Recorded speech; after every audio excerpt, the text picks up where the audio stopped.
Hi, everyone. Welcome to Leisrealtalk. All right, it's Saturday night or Sunday morning.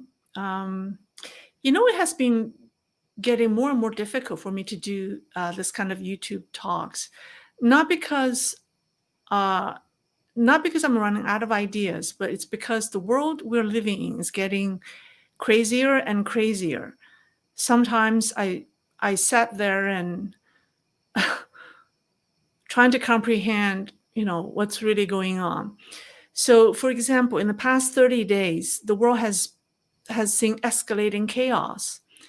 Um, we've witnessed a faulty software update causing a worldwide disruption, affecting airlines, hospitals, government offices, and so on. Then we had a worldwide stock market volatility. I should say volatility instead of a crash. And people now say uh, volatility is the market's new norm. Then we had um, geopolitical conflicts are also moving at a faster pace than we could imagine. So the latest development in the Ukraine-Russia war, in which the Ukrainians are playing offense, has changed the dynamics of war. And Bangladeshi people's overthrowing their government with the support of the military is a great encouragement to people in other totalitarian regimes. For example, in Cambodia, people are staging protests against the authoritarian government's decision on a Cambodia, Laos, and Vietnam economic zone. And Cambodian leaders have warned its people that Cambodia is not going to be in another Bangladesh. And on a smaller scale, and in a less traumatic manner, in Turkey, for example, on Friday, a bloody fist fight broke out in the Turkish parliament over the two sides fought. I think somebody bled. So it's a bloody fist fight over a jailed politician. I think a politician won the election. He ran his campaign from prison cell.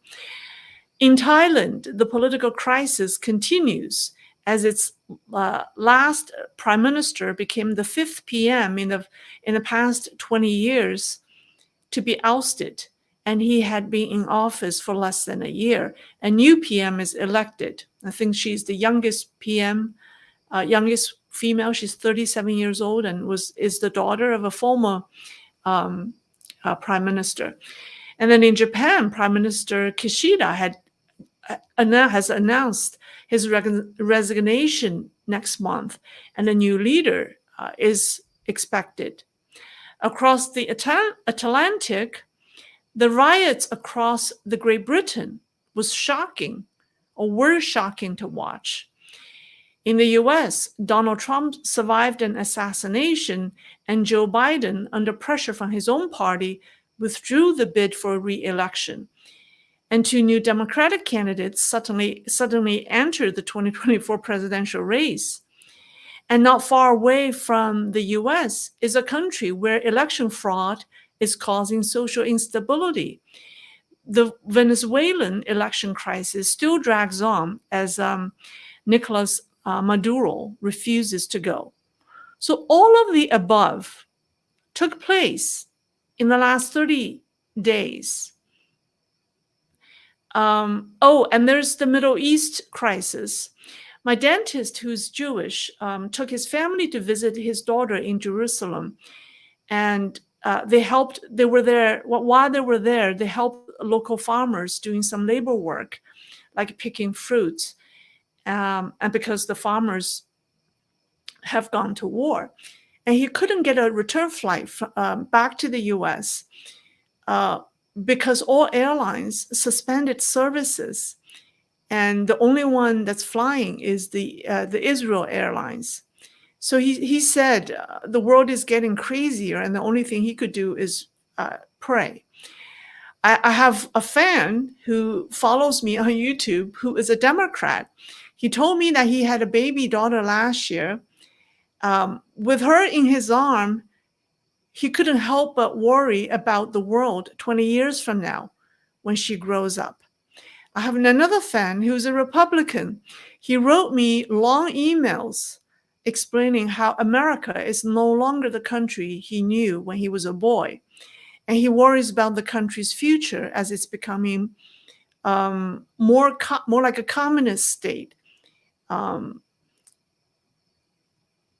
his worry certainly is noteworthy as we watch, the opening ceremony of the Paris Olympics, which was also within the last 30 days. So such is the world we know. It's discouraging and worrisome, whether you're on the left or on the right. So I have been thinking, where will we go from here? What's next? I mean, I feel like I've been sitting. I mean, for the past couple of days, it's really it's a sort of a weight sitting on my shoulder or in my brain, in my head. I'm trying to think, and it feels very heavy. But I think one event that will fundamentally change the world for the better is the downfall of the Chinese Communist Party. When the world's largest communist regime is gone, the agitators in different parts of the world will lose their support. And the communist supporters around the world, they're in this country, the communist supporters will lose their momentum. It will be the most consequential geopolitical event that will help the world. And we now know that day isn't far off, because every day as we go on and see some developments in China, it just reinforces the idea that this day is really not that far off. It can be. It cannot go on for very long. So how do I know that? Well, the next part of my talk will be very sad. Chinese people are living in hell. In the past 24 hours, I read 2 cases in which 2 young Chinese died from hunger at home due to poverty. One is a college-educated woman. I think she was 33 years old. She originally was from rural China, from Ningxia. She didn't have a job, despite her repeated effort to take the public servant, what do you call that? The exam you take to become a government, to become a public servant, to work for the government. She took that test repeatedly and ranked number 1. Like, she beat out everyone else in the exam, but she didn't get the job. And people say that's because, she was a nobody. And she died from hunger in her apartment. And there was another young man who also died from hunger. In any society, an educated person with every intention to find a job, but have died from hunger because of poverty is unacceptable, right? I mean, you have people, you just don't know. I mean, this is just not acceptable. And Chinese society has been rattled with one scandal after another. And the degree of atrocity is beyond the apprehension or comprehension of any sane individuals. The latest scandal is that some state-owned enterprises are involved in the commercialization of human remains. People are scared when they found teeth in food product like sausages and certain things in food that are not supposed to be there. Body fat from dead people is refined and sold to restaurants. I found it difficult to tell you about these things. It's certainly outrageous. It's hell on earth. So we just discussed the world is becoming ever more chaotic. You look at outside China. I mean, I just told you all the events that's happening in that last 30 days. And you look at China, it's beyond description. I mean, I'm trying to be very gentle to tell you what. I just hope YouTube doesn't ban my video, because I need the ads revenue. I have been very mild in choosing the language, in telling you what's happening. So when you put everything together, it's like something's going to happen. This is not going to last very long. Okay, so that brings us to the next subtitle, which I said, is Xi Jinping bringing down the CCP? And then after that, we'll talk about what will happen after the CCP falls. Well, Xi Jinping hasn't been seen in the public for more than 2 weeks. Since July 29th, rumors about his health problem or his stepping down or having, being subject to a coup, a political coup, have gone wild. Right? I've already talked about that, so I'm not going to focus on that. So in the past several days, there had, suddenly we've seen considerable amount of efforts by his team to dispel the rumors. So that means he's still in power.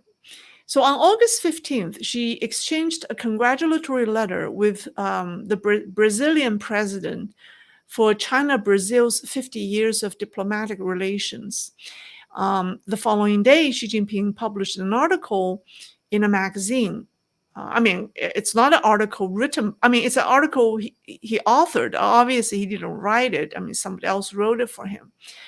And two of his officials have penned articles to pledge loyalty to Xi.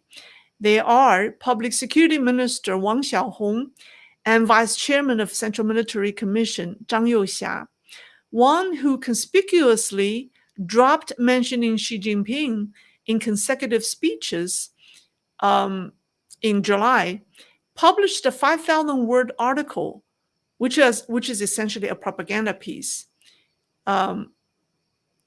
But it mentioned Xi Jinping's name 4 times. And then CMC Vice Chairman Zhang Youxia was rumored to have staged a coup against Xi, penned an article and mentioned Xi Jinping 3 times and Chairman Xi 23 times. Western media also tries to help clear up Xi Jinping's rumors when they announced that the new Vietnamese leader, To Lam, will be visiting China from August 18th to the 20th. That starts tomorrow. An official, well, it's actually now because it's already Sunday in China. An official from China's foreign ministry confirmed that Xi Jinping invited Lam, but didn't say that Xi will meet with Lam. Of course, people expect them to meet. If Xi Jinping didn't meet with Lam, then there's something obviously is wrong. It's Lam's first international trip since becoming the new VCP leader. Some people believe that To Lam's visit to Beijing is engineered by Washington because the Americans want to know Xi Jinping's real status and assess who is actually in power in Zhongnanhai. So they sent, they reached out to their friend in Vietnam, and the Vietnamese leader is more than happy to find out.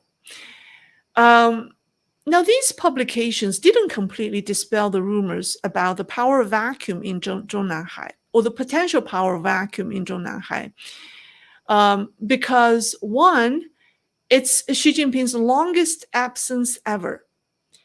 So the other time Xi Jinping disappeared from the public for 2 weeks was in 2012, right before he became the CCP leader at the 18th Party Congress. He disappeared for 2 weeks during the final rounds of power negotiations and struggles before the Congress. This time he's missing since July 29th. That's 19 days. And then secondly, also noteworthy is Fiji's prime minister. His name is Sitiveni Rabuka, who arrived in Beijing on the 12th. Today is the 17th, and we haven't seen any top CCP officials meeting with the prime minister yet. The other 6 members of the standing committee of the Politburo have also disappeared with Xi Jinping. Also is happening is China's ambassador to the U.S., Xie Feng, was suddenly recalled. So there are other rumors, um, which I'll skip. So at this point, it doesn't matter to me if Xi Jinping is healthy, or if a body double is actually running the show, or um, or as some people believe, all of the rumors about a weakened Xi Jinping is actually a strategic deceit planted by the regime to deceive the outside world in preparation for war. Okay, so my point is that none of the above matters anymore. I think the downfall of the CCP is written on the wall. And the more people debated among ourselves between rumors, non-rumors, as both sides piled on evidence and information about why it's a rumor, why it's not, it only points to one direction, that is, something is terribly wrong in Zhongnanhai.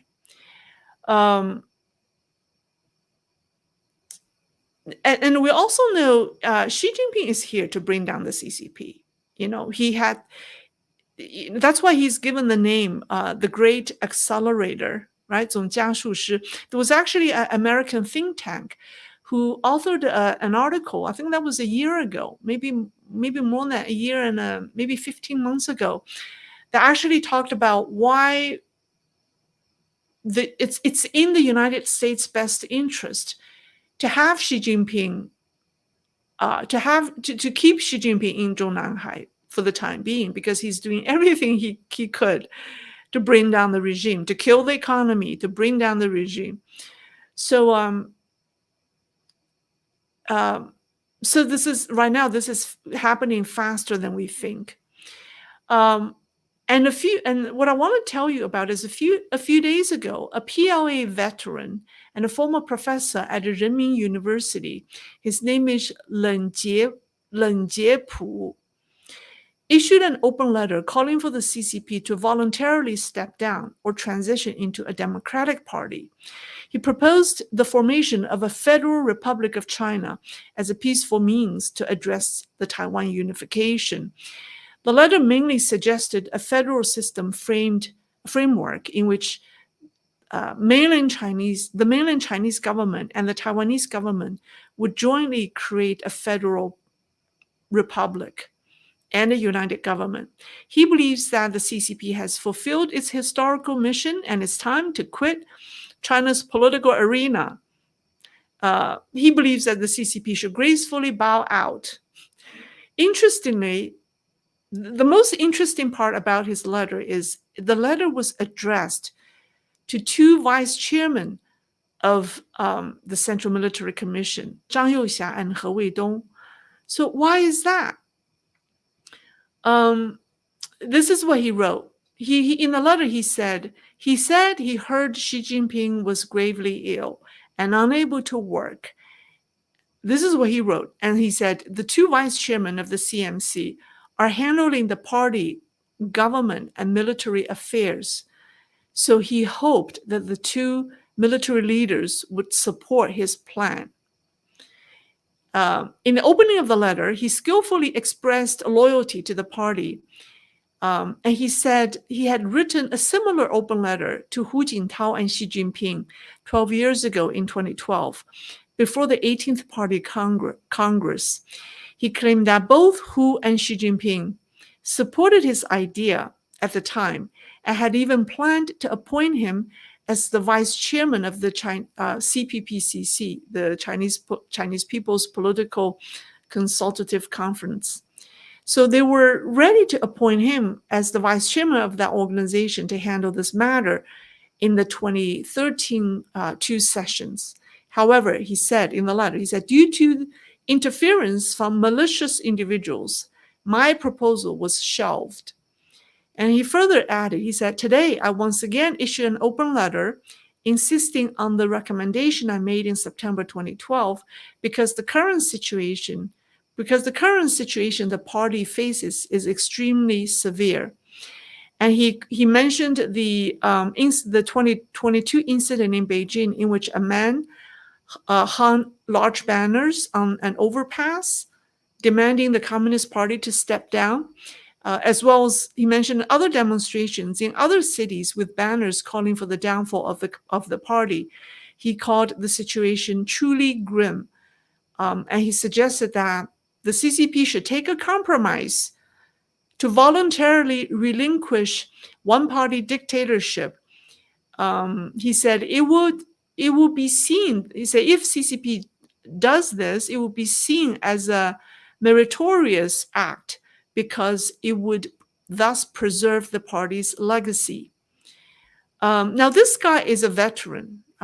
He after retired from, or after retiring from military services, he actually fought in a war. He said he has seen war and how brutal that is.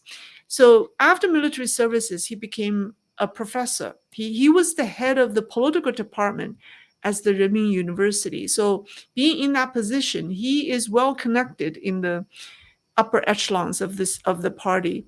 The Renmin University is a school where many officials and Princetons attended. So, and then we saw this letter, and then on August 11th, the Epoch Times contacted the professor in Beijing, and he confirmed that the open letter was indeed written by him. So it's not like some rumor. He actually did write that letter. So this is confirmed. So not only the letter he wrote widely circulated on the internet, the fact that the professor is able to confirm, receive a call from overseas media and confirm that he did write it, indicates that something has changed. Something is changing in Beijing. Now, this is not his second open letter. The first open letter he wrote, as he said, was in 2012, right, at the 18th Party Congress. He wrote a second open letter in 2020 before the 20th Party Congress, and that letter was addressed to Wang Yang, the head of the CPPCC. And the title of that open letter was why he believed that Xi Jinping should step down, and then that China should form a federal republic. It was similar idea, but the letter was addressed to a different CCP leader. This time, he wrote the letter and addressed it to military leaders, and that's very, very interesting. And people say, and now this guy isn't just an ordinary person, So why people are saying, why did he write the letter? Why did he address the letter to the vice chairman of CMC? Indicates that he knows something, what people are saying that he didn't imagine it. There's no way this guy imagined that these two military leaders are now in charge. And there's even the belief that the reason Zhang Youxia wrote the letter to pledge loyalty to Xi Jinping is because he isn't interested in taking down Xi Jinping. His idea, his soft coup, was trying to get Xi Jinping to do the right thing, trying to steer Xi Jinping in the right direction. He's not interested in replacing Xi Jinping to be the next Chinese leader, but he certainly was upfront with Xi Jinping and told him that, all the mistakes he made and he should, steer it in the right direction. But anyways, so much is what's been happening. Now let's talk about what will happen. Let's talk about what he proposed. First of all, I don't think the Chinese Communist Party will be given a chance to peacefully bow out. At this point, it doesn't have that as an option because the atrocities and the crimes committed by the regime are too big of a liability to dismiss. In other words, its sins cannot be atoned. When it steps down, people will expose all of its crimes and will seek justice. And this just doesn't pertain to the Chinese regime. I mean, I think there will be a worldwide effort to bring justice. I mean, there will be so many victims of the communist Chinese Communist Party. I think they will be seeking justice worldwide. So not just limited to the Chinese officials, even Western companies, Western media outlets, will all be. I think we'll be.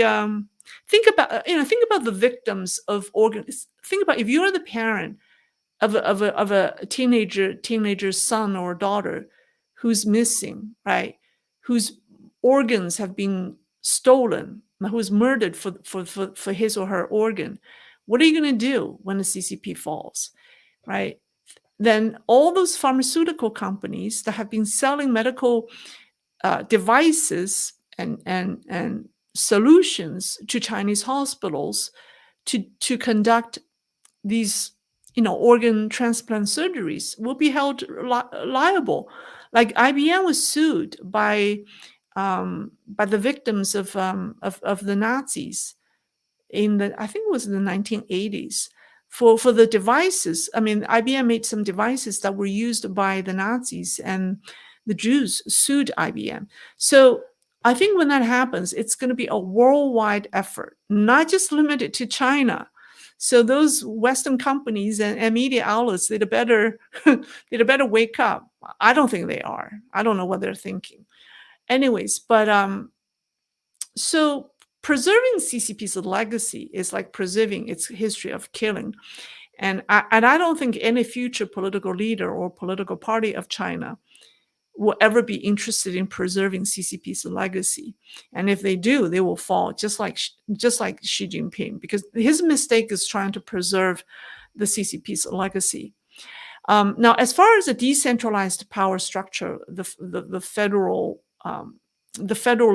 right, the federal system that he proposed, most Chinese dissidents agree. They may not agree to the term of a federal republic of China, but most dissidents agree that they need to prevent, the first thing they need to do when the CCP falls is to prevent the return of other forms of authoritarianism or the re-emergence of another form of centralized power or dictatorship.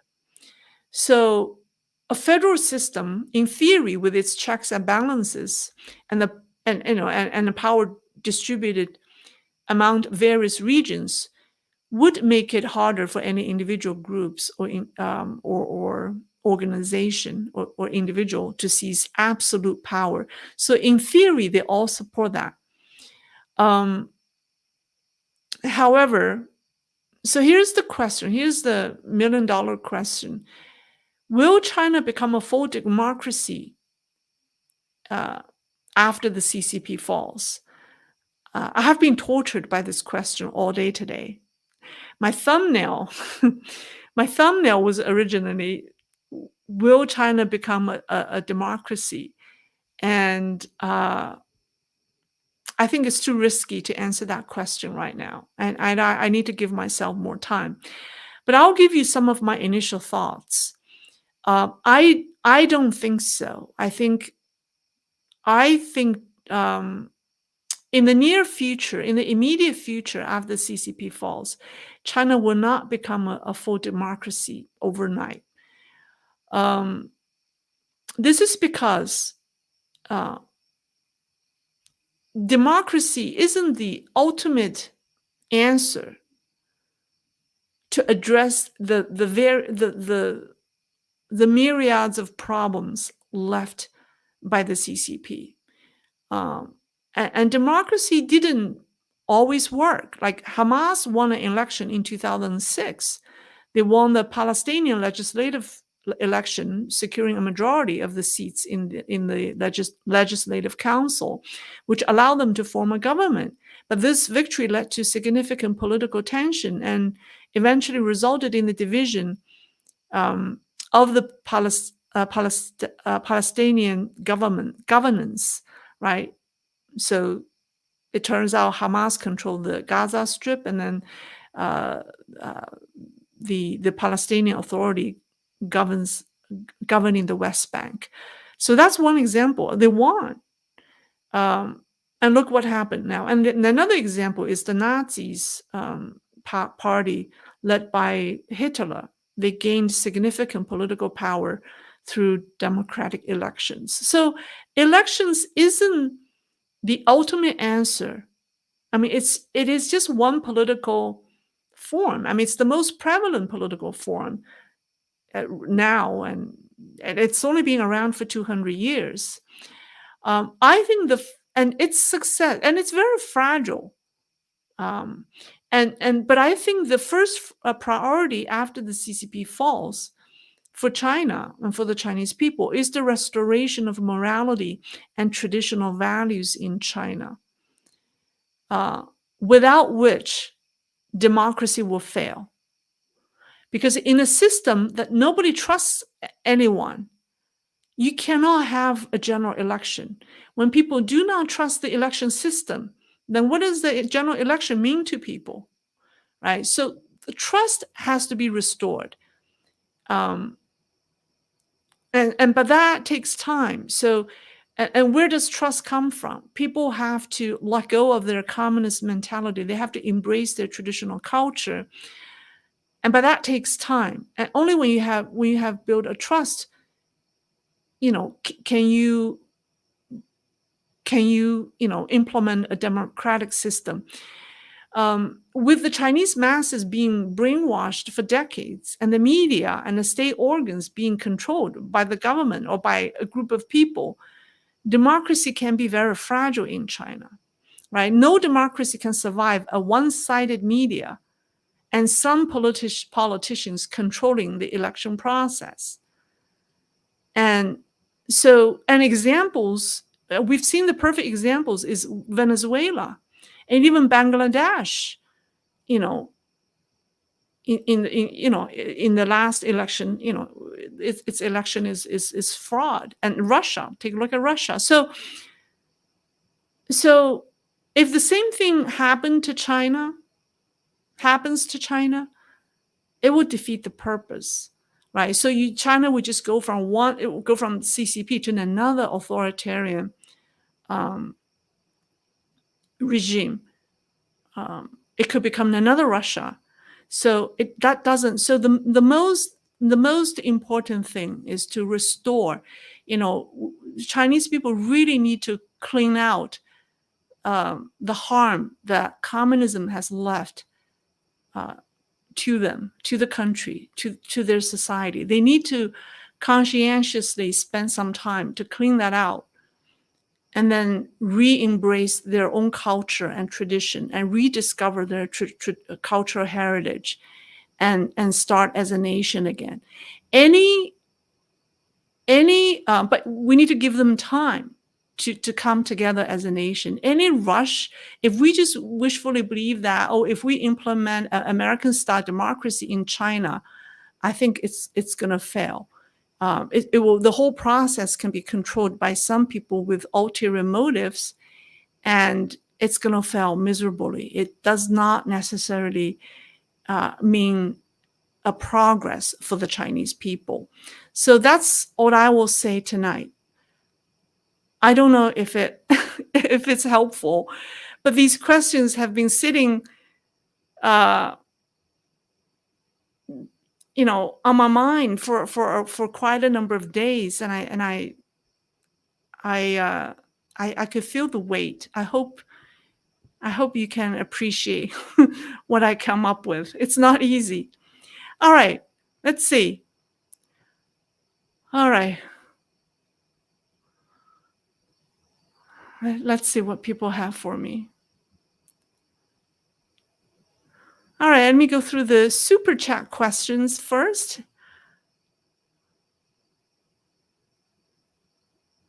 I will. Oh, by the way, I will post the link of his open letter.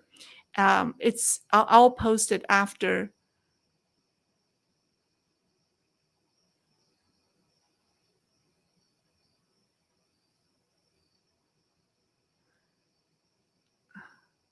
Okay. Let's see. I'll go through the super chat question. I saw a super sticker from Beta Bucks Deluxe. Oh, thank you. I think, yeah, this is, thank you. Oh, I like the kitty icon. Thank you. It's cute. All right, let's see. All right, let's see.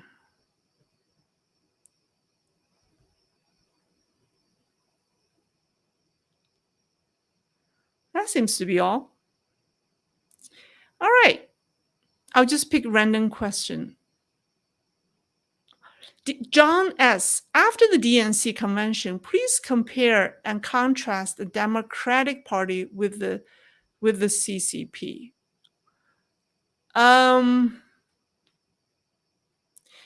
Democratic Party with the CCP. Well, the Democratic Party, I mean, you have a big spectrum of people. I mean, same with the Republican Party. I mean, the Democrats, you have, I mean, people. I don't know if Kamala Harris and her running mate represent the views of all of Democrats, and that's the problem. I don't know if all the Democrats feel like they are the deserving the deserving candidates to run on behalf of their party because of the process. What happened to Joe Biden. To compare them with the CCP. Actually, you know what? The funniest thing is the CCP has took aims at the progressive left. Like I told you this joke. When people say China and the United States go to war, their heads of state will mobilize their people to support. So the Chinese, Xi Jinping will give a talk on national TV telling its people to, join the PLA or support the PLA to fight the Americans. And the Chinese are not interested in fighting the Americans at all until Xi Jinping said, well, if you don't fight the Americans, when they take over China, they're going to, let your children decide their own gender. And then all the Chinese parents say, okay, count me in, give me a gun, I'll fight the Americans.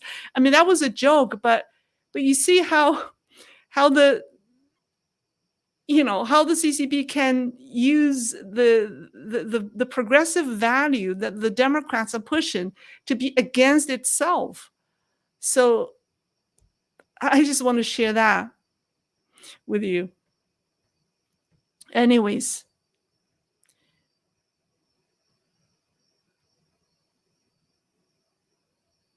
Moonwalker, I'm sorry, but I think the Chinese society as a whole may be too far gone morally.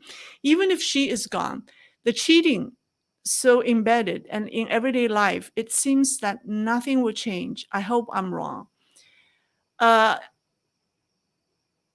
It will change because don't underestimate the human nature, because we all want to we all aspire to a better life, right? I think right now the Chinese feel so hopeless because they feel like they're stuck. They fear of doing anything. We all want to, even if it's not for ourselves, it's for our children. People want to put up a fight.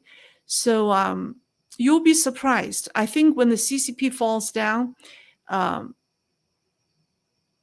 it will, China will become, you'll be surprised to see that the Chinese people will become the most formidable force in the world to be against communism or any forms of communism in the world, because the whole nation has paid a huge price. So they will become a formidable force in countering communist ideology in the world. Don't underestimate that. Mark my words. I'm serious. All right, Tannery Larry, please explain what is super chat. Super chat, okay, super chat is when people give me a tip online during this live stream. I think you could choose the amount that you tip, and then it appears on our screen as a color-coded sticker. Uh, we call that super stickers or super chat. That's what that is.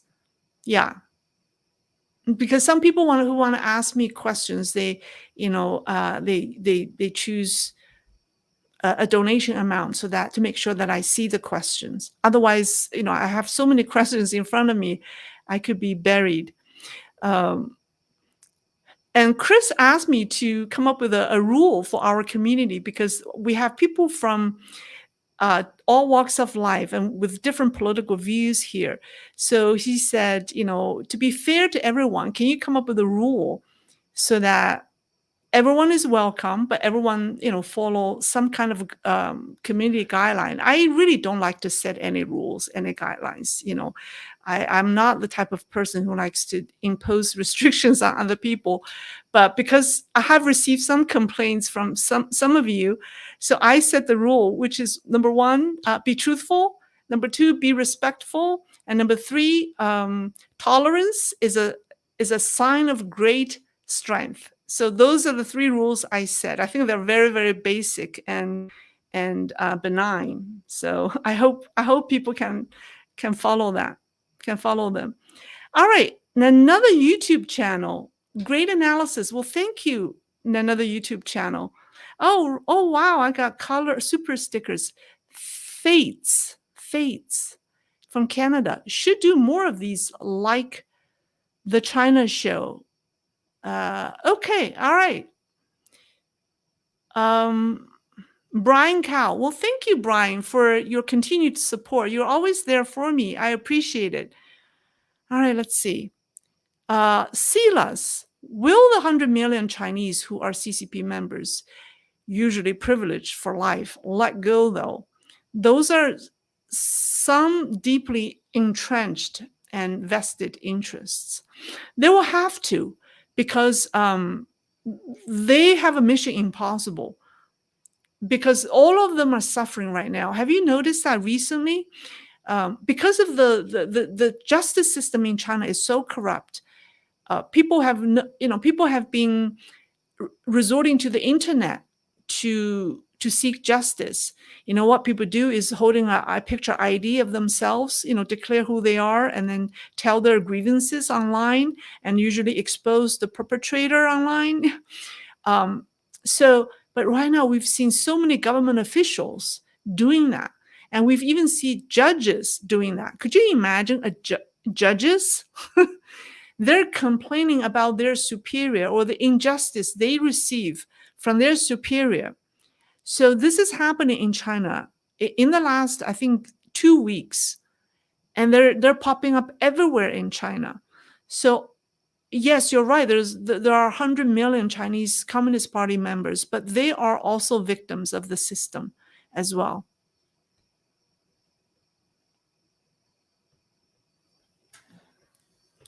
All right. Okay.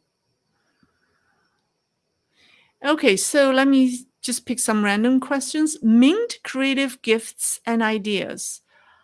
Lei, there are a lot of influx of middle and affluent PRC residing in Singapore. Oh, yes.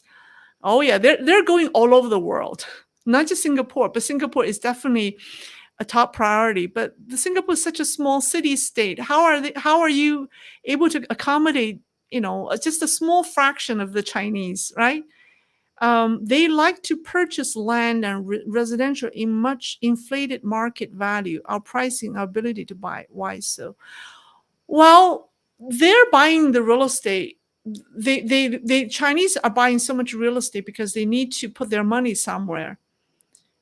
They are bringing this cash with them, so they want to put it somewhere. And Chinese love land and love real estate because they think they won't disappear, right? The stock market, I don't think it's, everyone says that there's a bubble. So the land will always be there. The Chinese love brick and mortar business. So that's why they're buying the land. But it inevitably, hiked the prices in our country or in your country. Martin Van Own, I don't know how to say this, one. If the Chinese government falls, they must reintegrate with the US and Europe, and corruption must be fought. If the Chinese government falls, they must reintegrate with the US and Europe, and corruption must be fought. Yes, I think it will. I think when the CCP falls, it will be a major worldwide. It will have the rippling effect is unimaginable. The economy, I think the world's economy will be affected. I seriously think the U.S. economy and the European economy will all be affected. Um, yeah, but I think it's for the better. It will clean up a lot of things. It will clean up. It will clean up. See, when the CCP falls down, all the corruption, all the corrupt people will speak up like never before. People will tell all kinds of things that they have been hiding and not able to tell. So there will be so much telltale, including things that Western heads of state or uh, government officials or company executives are ashamed of, because the Chinese have corrupted a lot of people. And but when the CCP falls down, it will all be exposed. So there will be some very embarrassing moments for Western dignitaries. I'm sorry to say, they'd better wake up. They'd better they'd better understand the consequences.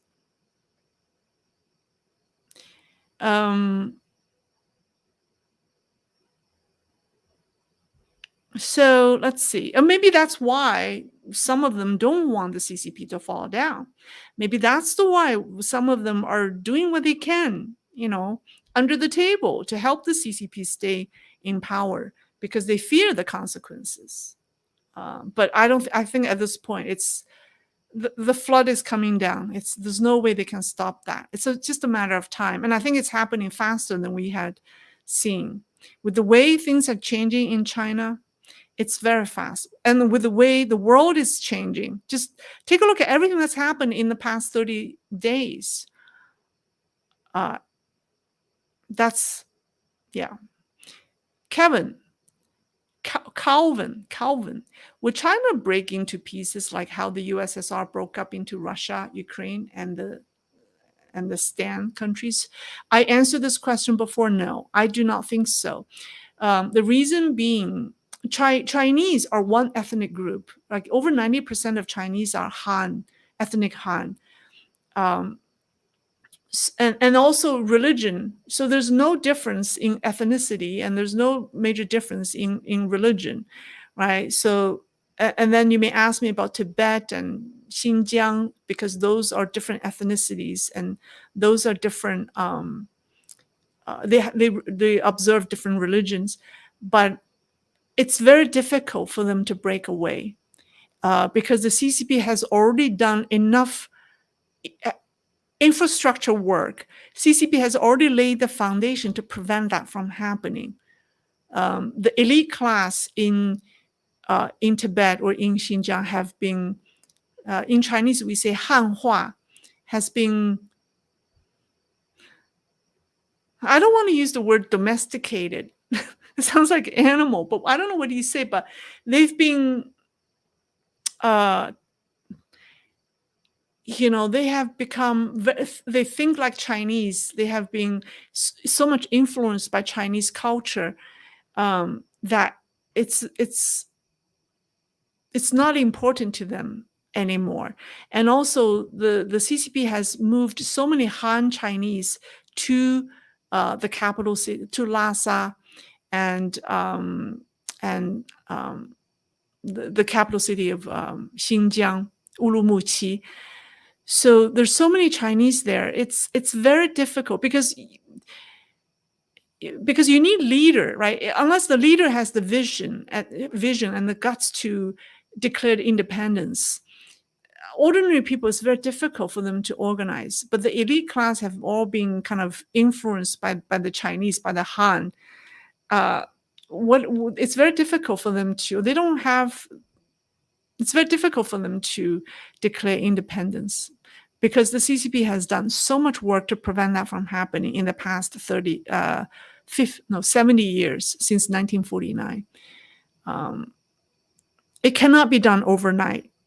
I mean, the only chance they have is, declare independence as soon as the CCP falls, right? I mean, you have that short window of time to do that, but that's lacking. They don't have the network, the infrastructure, or the will to do that within that short window of time. And if you prolong it, it's just not going to happen. And yeah, I'm not criticizing the people for not having the will or the determination. I'm saying, I mean, the CCP has, for example, in Inner Mongolia, the Mongolians are not allowed to study their own language. They have to give up learning their own language. They're forced to learn, Han Chinese. So yeah, I don't want to use the word ethnic cleansing. It's almost like you're cleansing out another culture and another ethnicity slowly, subtly, in a manner that you don't recognize, over several generations. By the time you realize you have the chance, you're already paralyzed. You can't do it anymore. That's what the CCP has done over the past 70 years. So it's very difficult. Even if they want to, it's very difficult. All right.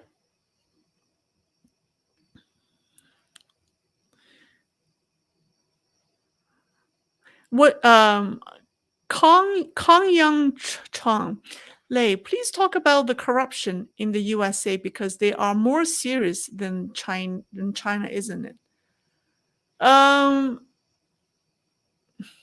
I can't say it's more serious. I think in China it's completely chaotic because you have no rule of law. Everyone is exercising their power to. I mean, I don't think the United States is as corrupt as the Chinese, because the corruption in China has permeated in every aspect of the society. Everyone is trying to monetize his or her power, no matter how little power they have. Right? Everyone is trying to monetize the little bit of authority they have. Like, I don't think that's the case in the United States. Although it's very interesting how the Chinese have done work to expose US corruption. And I must say that they're not always wrong. I mean, I have seen Chinese done analysis, very good detailed financial analysis to expose how the labor data that the US Department of Labor has published is fake or has been beautified or altered.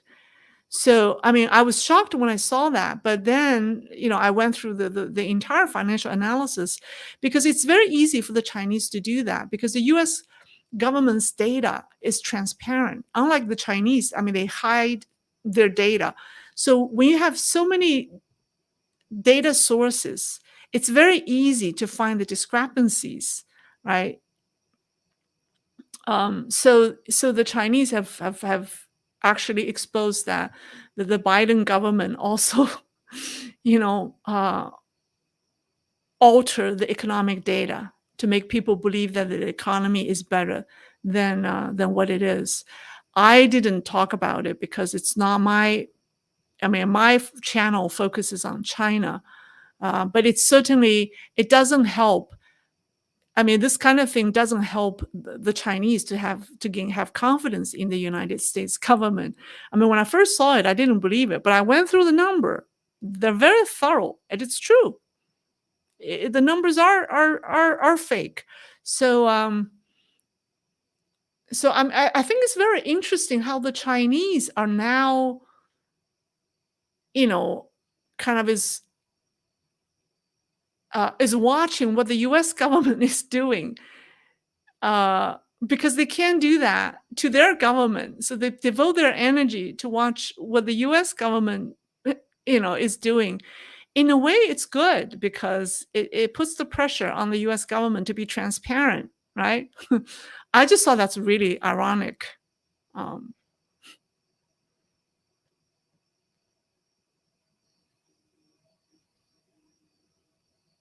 yeah, the U.S. employment data is not as good as the media claims.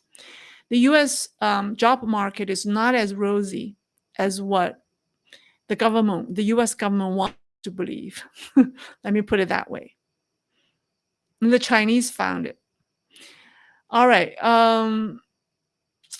Let's see. Ray Talaward, do you think China could separate the judicial legal system from politics? Will this give the Chinese people more justice and support their rights? Well, you have to wait until the CCP becomes history, because right now you cannot, because the party governs judicial system. They don't have an independent judicial system, right? The government, the party controls the judicial system. So it's a joke. The party controls everything. Um, yeah. Phoenix B. I'm not surprised. The U.S. Labor Department started messing with the labor statistics after the 2008 recession. Why would they start when they got away with it then? All right. Uh,